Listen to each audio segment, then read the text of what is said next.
Selamat datang kembali di sesi pembahasan mendalam kita. Kali ini, kita mau coba bongkar pemikiran para pemimpin di industri konsultasi. Tapi kita pakai sedikit mesin waktu. Sumber kita ini kumpulan kutipan dari buku Inside the Minds, Leading Consultants. Terbitnya tahun 2002. Jadi kita kayak ngintip isi kepala para CEO, para partner firma besar kayak IBM Consulting, KPMG, Booz Allen, A.T. Kearney, Arthur D. Little, dan lainnya. Pas banget di awal milenium gitu. Betul sekali. Ini kesempatan unik loh buat melihat gimana sih para veteran ini memandang industri mereka. Apalagi di era setelah .com bubble meledak gitu kan. Waktu itu teknologi udah mulai masuk kemana-mana di bisnis, tapi ya belum segila sekarang lah. Nah, meskipun ini konteksnya 2 dekade lalu, kita akan coba gali prinsip-prinsip dasarnya. Apa sih artinya jadi konsultan? Gimana bangun hubungan klien yang kuat? Terus tantangan teknologi zaman itu gimana? Dan apa aja yang bikin seorang konsultan itu jempolan? Fokus kita ya menyaring intisari paling berharga buat Anda yang mungkin masih relevan sampai sekarang. Oke, kalau gitu kita langsung mulai aja ya. Kalau kita coba tarik benang merah nih, dari semua pandangan mereka di tahun 2002 itu, sebenarnya apa sih inti dari profesi konsultasi? Ada Bradley Smith dari Milliman USA. Dia punya pandangan yang, sederhana tapi kena banget. Katanya, pada dasarnya semua klien itu cuma nanya satu hal. Menurut Anda gimana? Nah, itu dia. Simple ya kedengarannya. Tapi ini langsung nunjuk ke intinya. Konsultasi itu yang ngasih penilaian ahli, sudut pandang yang independen gitu. Ya, ngasih pendapat ahli.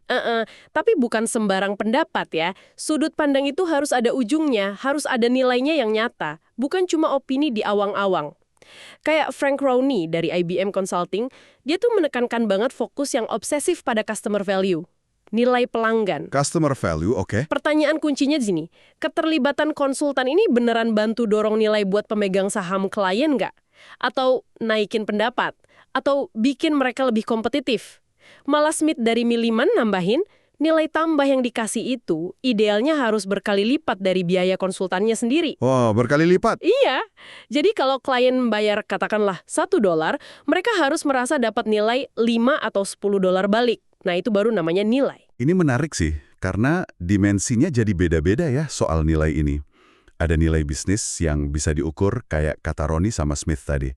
Tapi ada juga Pamela McNamara dari Arthur D. Little, ADL. Dia ngelihatnya lebih luas lagi. Gimana tuh maksudnya? Buat dia, konsultasi itu upaya bikin perbedaan nyata, impact.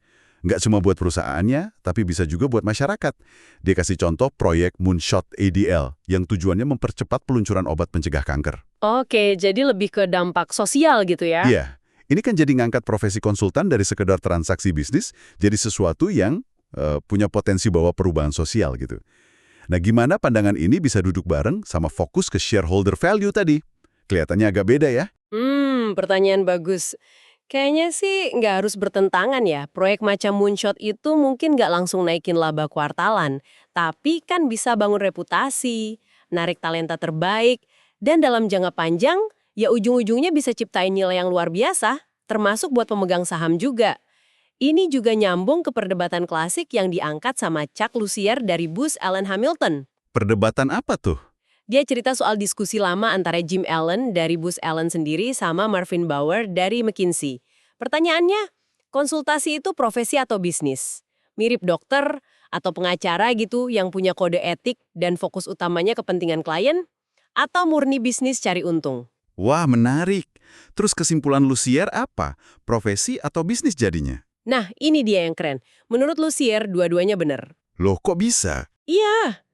Karena menurut dia pada akhirnya melakukan hal yang benar buat klien, yaitu sikap profesional, itu justru strategi bisnis yang paling bagus dan berkelanjutan. Integritas, fokus ke klien, itu kan bangun kepercayaan. Ujungnya ya hubungan jangka panjang, bisnis berulang. Jadi ini bukan pilihan atau, tapi dan. Jadi profesional yang baik, itu bisnis yang baik, kayak simbiosis gitu. Oke, paham. Kalau gitu, hubungan sama klien jadi krusial banget ya posisinya. Semua konsultan ini kayaknya setuju soal ini. Roni dari IBM tadi bahkan bilang, utamakan pelanggan itu aturan emas nomor 1. Apalagi sih resep mereka buat bangun hubungan klien yang kuat di zaman itu? Selain fokus ke nilai tadi ya, Luther Nussbaum dari First Consulting Group, FCG, dia menyoroti pentingnya candor. Candor? Maksudnya? kejujuran dan keterus-terangan. Jadi kalau mau bangun hubungan jangka panjang, kata dia, perlu berani buat nyampein berita buruk atau pandangan yang nggak populer sekalipun, asal itu demi kebaikan klien ya. Ini fondasi kepercayaan. Kalau nggak ada trust, hubungannya ya cuma transaksional aja. Wah, jadi bukan cuma sekedar nyenengin klien ya? Kadang perlu ngomong pahit juga gitu. Tepat sekali. Istilahnya mungkin tough love ya. Tujuannya, seperti kata Roni dan juga Lucier, itu jadi trusted advisor, penasihat terpercaya bagi klien. Trusted advisor. Oke. Ini lebih dari sekedar penyedia jasa. Nah, buat sampai ke status itu, Roni menekankan perlunya pemahaman mendalam soal bisnis klien. Seolah-olah kita jalan pakai sepatu pelanggan. Harus benar-benar ngerti tantangan mereka, harapan mereka, konteks mereka. Terus objektivitas juga penting banget. Roni malah bilang konsultan yang baik itu harus berani bilang enggak kalau memang proyeknya nggak masuk akal atau permintaan klien nggak sesuai sama kepentingan terbaik mereka. Wow, berani bilang enggak ke klien yang bayar kita. Itu butuh nyali sih. Ya, tapi kan itu bagian dari jadi penasihat terpercaya, bukan sekedar yes man atau ABS asal Bapak seneng. Kredibilitas jangka panjang itu lebih penting. Ini nyambung juga sama yang dibilang Randolph Blazer dari KPMG Consulting dan Nusya Daum dari FCG. Pentingnya komunikasi yang jelas, konsisten, terus-menerus. Jangan bikin klien nebak-nebak. Soal komunikasi ini, ada tambahan penting dari Thomas Silveri dari Drake B. Morin, DBM. Katanya, penting banget ngelola ekspektasi klien dari awal. Maksudnya gimana tuh? Jangan pernah overpromise. Jangan janji berlebihan cuma buat menangin proyek. Ini soal jaga kredibilitas dari hari pertama. Mendingan janji yang realistis, terus hasilnya melebihi ekspektasi. Istilahnya, under-promise and over-deliver, daripada sebaliknya. Nah, itu dia. Prinsip under promise, over deliver. Klasik banget tapi fundamental buat bangun kepercayaan. Sekali aja kita gagal penuhi janji muluk, wah butuh waktu lama banget buat bangun lagi kepercayaan itu. Kalaupun bisa ya. Kredibilitas itu ibarat mata uang utama konsultan lah. Oke, kita udah bahas soal esensi konsultasi, pentingnya hubungan klien. Sekarang, coba kita balik lensanya ke dalam diri konsultan itu sendiri. Apa aja sih kualitas dan keterampilan yang dianggap paling penting buat seorang konsultan di tahun 2002 biar sukses? Rone dari IBM nyebut 3 hal nih. Apa aja tuh? Pertama, kemampuan mendengar yang baik. Dengerin beneran, bukan cuma nunggu giliran ngomong. Kedua, punya sudut pandang yang jelas, berbasis data. Ketiga, bisa kerja dalam tim. Menarik ya mendengar disebut pertama. Ini sering diremehin padahal penting banget. Dietmar Osterman dari A.T. Kearney nambahin lagi beberapa dimensi lain. Dia bilang perlu rasa ingin tahu intelektual yang besar, jadi selalu pengen belajar dan paham. Terus kompetensi sosial, kemampuan bangun hubungan, komunikasi efektif, dan satu lagi dorongan internal yang kuat buat sukses dan kasih hasil. Konsultasi emang bukan buat orang yang cepat puas sih. Pamela McNamara ADL juga dimenekankan banget soal kerja tim ya. Dia punya analogi bagus. 1 tambah 1 tambah 1 sama dengan 6. Wah, gimana tuh maksudnya? Yaitu nunjukin kalau kolaborasi yang efektif dalam tim konsultan itu bisa hasilin sesuatu yang jauh lebih besar dari sekedar jumlah bagian-bagiannya. Sinergi tim itu penting banget. Selain itu, dia nyebut kompetensi inti, kepercayaan diri, tapi bukan arogan ya, profesionalisme, dan yang penting juga kemampuan buat bekerja dan ambil keputusan di tengah ketidakpastian, ambiguitas gitu. Jelas arahnya. Bradley Smith dari Milliman USA ngelengkapin ini. Dia menekankan pentingnya fondasi fundamental yang kuat, analitis, kuantitatif, pemecahan masalah, plus kemampuan komunikasi yang bagus, lisan maupun tulisan. Dan satu lagi nasihat dia yang relevan terus, harus terus belajar dan baca luas. Di luar bidang spesialisasi kita juga, biar perspektifnya luas dan tetap relevan. Dari semua skill ini ada satu konsep dari Chuck Lucier, dari Booz Allen, yang menurut saya menarik banget. Konsep overlapping circles, lingkaran yang tumpang tindih. Bisa dijelasin lagi nggak? Oh ya, konsep overlapping circles, ini kuat banget sih. Lucier itu mengidentifikasi ada 3 aset utama yang harus dikelola dan dikembangin sama konsultan dan juga firmanya. Pertama, klien hubungan dan kepuasan mereka. Kedua, tim pengembangan kapabilitas internal kita. Ketiga, model intelektual, pengetahuan, metode, ide-ide baru. Oke, klien, tim, modal intelektual. Terus? Nah, kata Lucier, Konsultan yang paling efektif dan sukses itu bukan yang memperlakukan 3 area ini kayak silo terpisah. Atau kayak pilihan, misalnya hari ini fokus klien, besok fokus tim. Bukan gitu. Tapi gimana dong? Tapi mereka itu yang mampu merancang dan ngelaksanain setiap tindakan atau inisiatif sedemikian rupa sehingga barengan ngasih kontribusi positif ke 3 lingkaran itu sekaligus. Wah, contohnya gimana tuh? Misalnya nih, pas lagi ngerjain proyek buat klien, itu kan lingkaran klien, gimana caranya proyek ini juga sengaja dipakai buat ngembangin skill anggota tim, lingkaran tim, dan sekaligus bisa ngasilin wawasan atau metodologi baru yang bisa didokumentasikan terus dipakai lagi di proyek lain, lingkaran modal intelektual. Oh, jadi satu kegiatan bisa punya dampak double atau bahkan triple ya? Kayak bikin semacam efisiensi strategis gitu. Persis, ini maksa konsultan mikir lebih holistik dan strategis soal tiap kerjaan yang dilakuin. Bukan cuma nyelesain tugas, tapi gimana tugas itu bisa bangun aset jangka panjang buat firma dan individu. Ini cara pandang yang beda banget. Dan kata Lucier, ini pembeda utama antara konsultan biasa sama konsultan bintang. Butuh kesadaran dan perencanaan yang lebih tinggi emang. Teknologi, terutama IT. Gimana para konsultan ini ngelihat peran dan dampak teknologi ke bisnis dan profesi mereka waktu itu? Wah, teknologi itu tema besar banget nggak bisa dihindari. Frank Rooney dari IBM, yang perusahaannya kan dekat banget sama teknologi ya, dia gambarin konsultasi waktu itu ada di persimpangan antara strategi bisnis dan eksekusi teknologi. Ini kan era di mana perusahaan-perusahaan gede lagi pusing implementasi sistem ERP raksasa, terus ada gelombang pertama e-bisnis, dan baru aja lewat ledakan dan kehancuran .com. Ah iya, .com bubble burst. Pelajaran apa tuh yang mereka ambil dari sana soal teknologi? Pelajaran utamanya sih kayak yang tersirat dari banyak komentar ya, termasuk Roni sama McNamara dari ADL, itu teknologi secanggih apapun nggak ada artinya tanpa model bisnis yang solid, plus kemampuan eksekusi yang nyata. Era.com itu ngajarin kalau ide cemerlang sama hype teknologi aja nggak cukup. Perlu ada jalur yang jelas ke profitabilitas dan nilai bisnis yang fundamental. McNamara secara khusus bilang, ledakan.com justru nunjukin lagi pentingnya kedalaman pengalaman bisnis dan pemahaman industri. Bukan cuma jago teknis doang. Dietmar Osterman dari A.T. Kearney malah bilang di tahun 2002 itu, teknologi udah dianggap nggak terpisahkan dari bisnis. Udah nempel di hampir tiap tugas konsultasi. Bukan isu kepisah lagi. Roni waktu itu ngelihat potensi besar di wireless dan mobile computing, sama konsep e-workplaces, ruang kerja digital gitu. Tapi kayaknya ada nada hati-hati juga ya soal teknologi ini. Betul. Randolph Blazer dari KPMG ngasih peringatan penting yang masih relevan banget sampai sekarang. Teknologi itu cuma enabler, pemungkin, bukan obat mujarab buat semua masalah bisnis. Silver bullet gitu ya? Iya, perusahaan nggak bisa berharap teknologi bakal secara ajaib benerin strategi yang salah, proses yang jelek, atau budaya organisasi yang bermasalah. Teknologi itu harus dukung strategi bisnis, bukan sebaliknya. Kalau nggak baikkan masalah fundamental, terus cuma fokus ke solusi teknologi, ya seringnya gagal. Ada pandangan menarik lain dari David Frickstead, Frost and Sullivan. Dia lihat internet bukan cuma enabler, tapi bisa jadi ancaman juga buat model bisnis konsultan tradisional. Gimana tuh maksudnya? Ledakan akses ke informasi murni, pure information.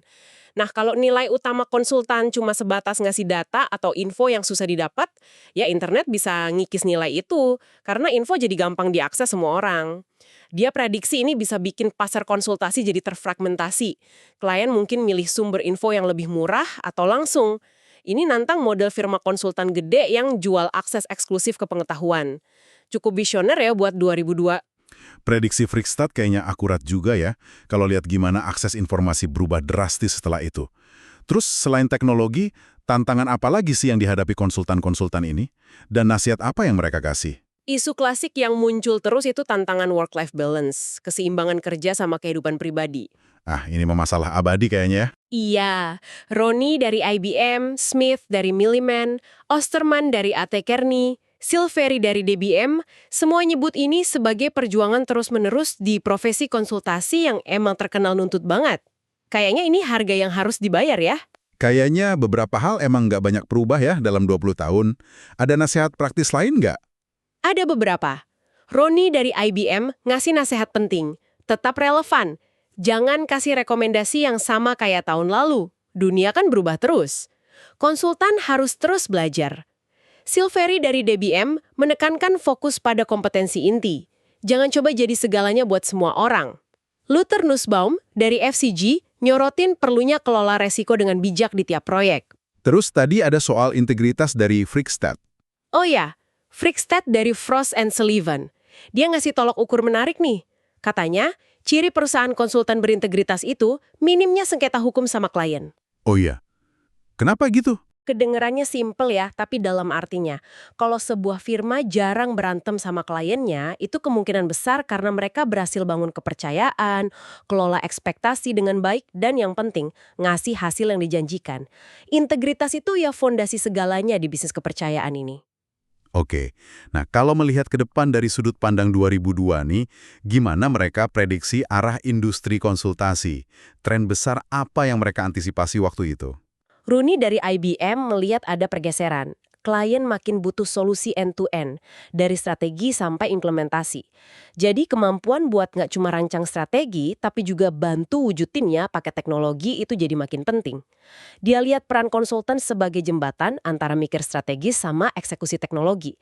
Chuck Lussier dari Booz Allen punya prediksi menarik soal model bisnisnya. Dia antisipasi klien bakal minta hasil yang lebih nyata dan terukur, tangible results.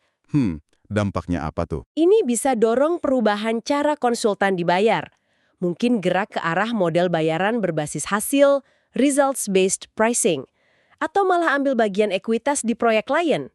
Ini tantangan besar sih buat model tradisional yang bayarannya berbasis waktu.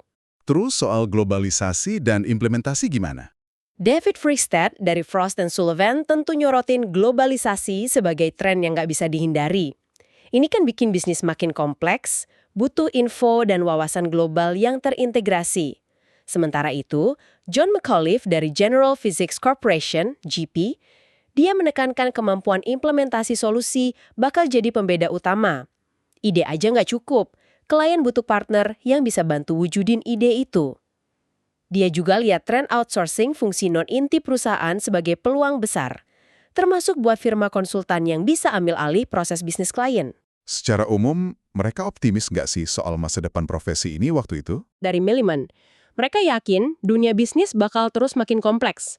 Nah, makin kompleks dunia, makin besar juga kebutuhan akan pihak luar yang objektif dan ahli ya konsultan itu buat bantu perusahaan navigasi kompleksitas, ambil keputusan bagus, dan dorong perubahan.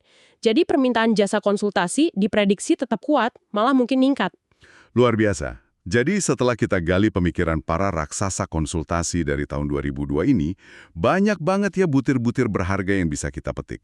Mulai dari penekanan buat ciptain nilai konkret buat klien, bukan cuma kasih nasihat, terus pentingnya bangun hubungan yang didasari kepercayaan dan kejujuran, cendor tadi, sampai daftar panjang skill penting. Dengerin, mikir kritis, komunikasi, kerjasama, belajar terus, kelola ambiguitas. Memang benar. Kita juga lihat gimana mereka bergulat sama dampak awal teknologi digital ya. Mencoba pahami perannya sebagai enabler, tapi juga potensi gangguannya. Dan meskipun udah 2 dekade lebih lewat, banyak prinsip inti yang mereka omongin soal integritas, fokus hasil, pemahaman mendalam soal klien, kemampuan jembatani strategi dan eksekusi, rasanya kok masih fundamental banget ya. Dan relevan buat Anda, siapapun yang ingin pahami dinamika bisnis modern, layanan profesional, atau sekedar cari cara lebih efektif buat atasi tantangan kompleks di kerjaan sehari-hari. Nah, sebagai pemikiran penutup nih buat Anda renungkan. Para konsultan ini di awal era digital modern udah menekankan banget pentingnya nyambungin antara ide atau strategi brilian dengan eksekusi yang efektif di lapangan, seringkali pakai bantuan teknologi. Pertanyaannya sekarang, buat Anda bawa pulang. Mengingat dunia sekarang geraknya jauh lebih cepat dan kompleks dibanding tahun 2002, menurut Anda, seberapa baik sih organisasi-organisasi di sekitar kita, mungkin termasuk organisasi Anda sendiri, dalam benar-benar berhasil menjembatani celah antara rencana besar di ruang rapat sama realitas implementasi di garis depan? Biasanya di mana letak hambatan terbesarnya? Ini mungkin sesuatu yang menarik untuk Anda amati dan pikirkan lebih lanjut. Terima kasih sudah menyimak pembahasan mendalam kita kali ini.